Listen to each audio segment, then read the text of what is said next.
Lockdown से पहले गीता के घर का नजारा कुछ ऐसा था कि रोहन ऑफिस जाता था और शिविन स्कूल। जिनके घर से जाने के बाद गीता काम खत्म करके बाकी समय आराम करती थी। लेकिन लॉकडाउन के बाद ऑफिस और स्कूल घर में ही खुल गए और इससे गीता का हाल वो तो आपको देखने में ही मजा आएगा। शिविन, ओ शिविन, महाराज उठने के लिए क्या 21 तोपों की सलामी लेंगे? अरे बिस्तर से बाहर निकल, ऑनलाइन क्लास स्टार्ट होने वाली है। अरे तुम भी हद करती हो, स्पीकर की तरह चिल्लाने की क्या जरूरत है? दिख नहीं रहा मेरी कॉन्फ्रेंस चल रही है। अब कैमरा और स्पीकर ऑन कर रहा हूँ, मुझे कोई शोर नहीं चाहिए। इस पर जैसे ही रोहन लैपटॉप का कैमरा और स्पीकर ऑन करता है तभी कुकर की सीटी बजती है। करा लो अब इसे चुप। लॉकडाउन नहीं हुआ, मेरी मौत का फरमान जारी हो गया। दोनों बाप बेटे ने नाक में दम किया हुआ है। ऐसा बोलकर गीता वहां से शिविन के कमरे में पहुंच जाती है, जहां शिविन अभी भी सो रहा होता है। ओ आलसी, अब अगर 5 मिनट में नहीं उठाना तो आज तेरा गेम और यूट्यूब कैंसिल। माँ की बात सुनकर शिविन बिना 1 मिनट गंवाए उठ खड़ा होता है। उठ गया, अभी नहाकर भी आता हूँ। ये नाटक कहीं और, मुंह पर गीला कपड़ा मार और पढ़ने बैठ। शिविन की ऑनलाइन क्लास स्टार्ट हो जाती है, जिस पर गीता उसे वहां बिठाकर रसोई में चली जाती है। थोड़ी देर में उसे कमरे से कुछ आवाज सुनाई देती है, जिसे सुनकर वो कमरे में वापस आती है। हाय राम, तुझे क्लास अटेंड करने के लिए बोला था, कैमरा ऑफ करके बिस्तर पर नाचने के लिए नहीं बोला था। मम्मी मुझे कुछ समझ नहीं आ रहा, आप बाद में पढ़ा देना ना, वैसे भी अटेंडेंस तो लगी गई है। हाँ बेटा, जरूर बन जा, तो अभी से हम सबका बाप बन जा। अरे नहीं मतलब कहाँ से लाते हो इतना दिमाग, और पढ़ाई करते हुए ये चला कहाँ जाता है? नाइस क्वेश्चन, दिमाग से पूछकर बता दूंगा।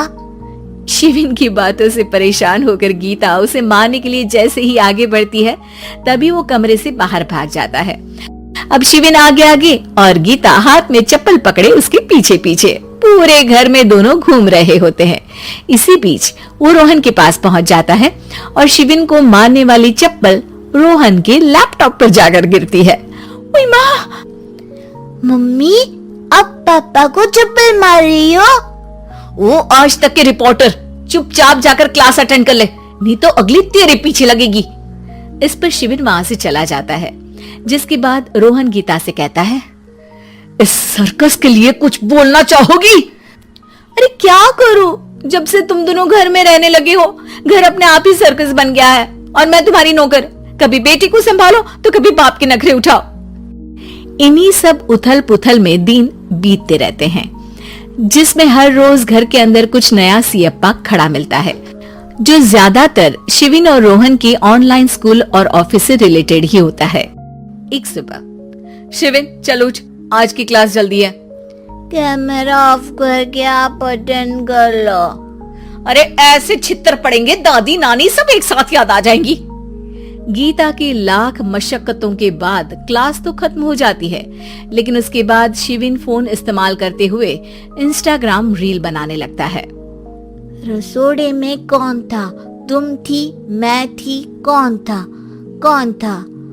हाँ, मैं गरीब हूँ। अरे ओ गरीब के बेटे, आजा, मैं बनाती हूँ तुझे गरीब। मैं बताती हूँ रसोड़े में कौन था। पढ़ाई करने बोलो तो इनकी माँ मर जाती है, और ये पागलपंतियां जितनी मर्जी करा लो। गीता शिविन को डांट रही होती है, तभी रोहन बीच में बोल पड़ता है। अरे बच्चा ही तो है, इतना गुस्सा क्यों कर रही हो? बेटे का साथ देने की इसी एक कोशिश में अब शिविन के साथ साथ रोहन भी गीता के गुस्से की सूली पर चढ़ जाता है।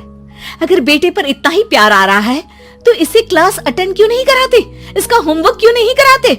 उस समय तो बहुत जल्दी मीटिंग आ जाती है, वो काम मैं करूं और यहाँ इस बेफिजूली की चीज में तरफदारी करके बन जाओ महान। हे भगवान, कोई तो इनके ऑफिस और स्कूल खुलवाओ, मैं इन्हें और घर में नहीं सह सकती। अरे कुछ और मांग लेती, क्योंकि तुम्हारी ये विश इस साल तो पूरी होने से रही, कोरोना। हाय नास बेटे ने जिंदगी ही बर्बाद कर दी। खाए कोई पचाए कोई, कल मुझे चुन चुन कर सबको मेरी बद्दुआ लगेगी। उन्होंने दुनिया का और इन बाप बेटे दोनों ने मेरा जीना मुश्किल कर दिया।